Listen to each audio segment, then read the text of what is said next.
건강호흡에 지침서 숨 쉴 줄 아십니까? 오디오 호흡 길잡이 7번째 시간입니다. 안녕하세요. 오늘 소개해드릴 내용은 호흡의 교정이 최고의 보약이다 라는 내용입니다. 호흡의 교정이 최고의 보약. 평소에 호흡하는 습관을 잘못 들이면 몸이 긴장하고 피로가 쌓여 신체적인 활동이 활발하지 못하며 각종 질병에 노출된다.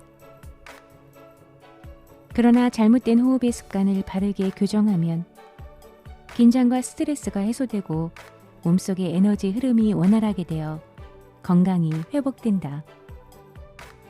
미국의 낸시지가 펴낸 The Art of Breathing, 호흡의 예술이란 책에서 발췌해낸 글입니다. 우리가 평상시에는 숨을 바르게 쉬라는 말로 표현을 하지만 지금 바로 호흡을 교정을 하라고 얘기하고 있습니다. 호흡의 교정? 평생 해오던 호흡을 바꾸라고? 틀림없이 생뚱맞게 들릴 수 있다. 그러나 많은 사람들이 자신도 모르게 숨을 잘못 쉬고 있기 때문에 자신의 호흡을 진단해서 바르게 교정해 줄 필요가 있다. 숨을 마실 때 아랫배를 밖으로 내밀고 숨을 내쉴 때는 아랫배를 안으로 당기는 것이 바른 호흡법이다. 아랫배를 내밀면 폐의 용적이 커지면서 공기가 저절로 들어오고 아랫배를 안으로 당기면 폐의 용적이 작아지면서 공기가 밖으로 나가는 것이 정상적인 호흡 메커니즘이다. 아랫배를 고무풍선이라 상상하면 이해하기 쉽다. 풍선을 부풀리면 공기가 안으로 들어오고 풍선을 압착시키면 공기가 밖으로 빠져나간다. 아랫배로 폐의 용적을 조절하면서 숨을 쉬면 공기가 코를 통해 저절로 출입을 하기 때문에 숨쉬기가 부드럽고 자연스럽게 이루어진다. 그러나 대부분의 사람들은 반대로 숨을 쉰다. 아마 이 글을 읽고 있는 당신도 그럴 수 있다. 숨을 마실 때 배를 안으로 당기면서 가슴을 내미는 경우이다. 배를 당기면서 숨을 마시면 폐를 압착시키면서 공기를 마시는 격이다. 이는 고무풍선을 압착하면서 공기를 안으로 넣으려는 것과 같다. 이런 경우는 폐가 압착되면서 나가려는 공기의 흐름과 숨을 마시면서 들어오는 공기의 흐름이 부딪히게 되어 충돌 에너지가 발생하고 이것은 숨을 마실 때마다 우리 몸을 힘들게 한다. 그 결과 우리 몸은 항상 스트레스에 노출되어 자기도 모르는 사이에 여러 가지 병적인 현상이 나타난다. 비뚤어진 치아나 이상한 동작처럼 눈에 보이는 신체 부위나 행동은 겉으로 드러나기 때문에 교정을 받기가 쉽다. 그러나 호흡은 잘못된 습관이 눈에 보이지 않는다. 자신도 모르고 있을 뿐만 아니라 다른 사람들도 쉽게 알아차리기 힘들기 때문에 적기에 교정이 이루어지지 않는다. 잘못된 호흡이 장기간 지속되면 숨을 쉴 때마다 헐떡거리거나 여러 가지 심각한 병적인 장애를 겪게 된다. 이런 경우에도 그 장애의 원인이 바르지 못한 호흡 때문이라고는 생각하지 않는다. 이것이 더 큰 문제이다. 호흡은 본능적으로 일어나기 때문에 절대로 병의 원인이 될 수 없다고 단정해버린다. 아주 위험한 생각이다. 숨을 쉰다는 것은 결국 신체적인 행위이기 때문에 좋지 못한 호흡 습관도 바르게 교정될 수 있다. 치아의 교정이나 얼굴의 성형은 병원에서 의사가 진단을 하고 의사가 교정을 해준다. 그러나 호흡은 다르다. 본인이 직접 자기 호흡을 진단하고 스스로 교정을 해야 한다. 물론 호흡 전문가가 간접적인 도움을 줄 수는 있다. 그러나 결국은 본인의 몫이다. 호흡을 정확히 진단해서 자기 호흡의 현주소를 알고 무리하지 않게 단계적으로 조금씩 교정해 나가면 당신의 호흡은 서서히 정상적인 호흡으로 바뀌면서 당신의 삶이 살아나기 시작할 것이다. 지금 바로 당신의 호흡에 집중하기 바란다. 아랫배를 내밀면서 숨을 마시고 아랫배를 안으로 당기면서 숨을 내쉬는지 확인하기 바란다. 만약 반대로 하고 있다면 지금 이 순간이 호흡 교정에 들어갈 때이다. 선생님께서 강의를 가셔서 숨을 크게 쉬어보세요 하면 대부분 배를 당기면서 숨을 들이마신다고 합니다.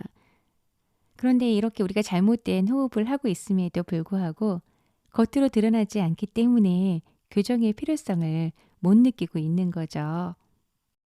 그런데 중요한 것은 또 본인이 직접 자기 호흡을 진단하고 스스로 교정을 해야 한다는 거예요. 저도 복식 호흡을 시작하면서 처음에 코로 숨을 들이마시면서 배를 이렇게 부풀리는 게 잘 쉽게 이루어지지는 않더라고요. 그런데 반대로 하게 되면 오히려 더 쉽게 진행이 되는 거예요. 배에 집중해서 풍선을 부풀린다는 이미지를 생각하면 저절로 코로 공기가 들어오기 때문에 이 교정의 첫 단계는 코에 신경 쓰지 말고 아랫배에만 집중을 하는 거예요.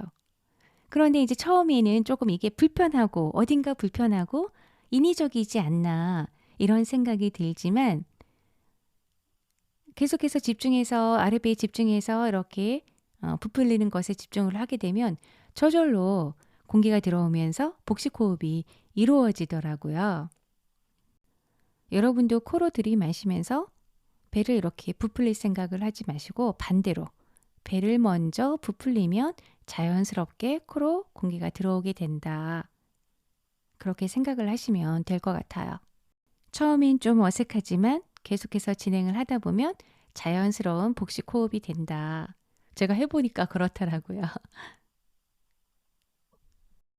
다음은 지금까지 진행했던 내용들을 다시 한번 요약해서 말씀드리겠습니다. 호흡의 길이가 길수록 수명도 길어진다. 사람도 호흡을 길게 천천히 하면 건강하게 오래 살 수 있다는 뜻이다. 올라가는 숨쉬기의 중심점을 거꾸로 아랫배 쪽으로 내려 건강한 삶을 만드는 것이 바른 숨의 핵심이다. 숨쉬기를 바르게 하면 육체적, 정신적, 사회적, 그리고 영적으로 건강한 전인격적인 사람으로 변한다.